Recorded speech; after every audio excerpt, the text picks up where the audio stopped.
découvre que couture et récup font bon ménage, Léopoldine Dufour. Rien ne se perd, tout se transforme et c'est un bon moyen de faire des économies. C'est un petit peu la devise d'Ophélie Laurence qui anime des ateliers de couture à Montpellier. On va avec vous, Ophélie, aujourd'hui égayer un petit top noir assez banal. On va simplement ajouter des bretelles de couleurs, de 3 tissus différents et des petits boutons colorés que l'on pourra chiner sur les fils de colonie. Au niveau du matériel, il faudra des tissus qui mesurent 60 x 10 cm chacun, donc il en faudra 6, 3 de chaque côté, et 2 gros boutons et 2 moyens. Alors, on va mesurer la bretelle de son petit top et on va ajouter 13 cm. 13 cm en plus parce que on fera un petit peu dépasser les tissus qu'on va utiliser pour que ce soit plus joli, plus esthétique et par la suite. On va ensuite reporter cette mesure sur les tissus choisis, donc si possible 3 tissus différents mais tout de même assortis.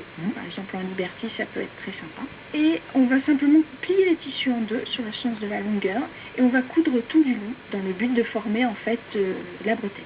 Du coup, on aura 3 bretelles que l'on va appliquer sur la première. On va coudre une sur la première bretelle du top et les 2 autres, on va les croiser sur celle-ci, uniquement cousues à la base. On va les coudre d'un côté et de l'autre de la part du top et on va ajouter un gros bouton devant, un plus petit derrière et pour customiser. Et alors pour que ça dépasse sous le bouton, voilà, on va faire le bout de la bretelle.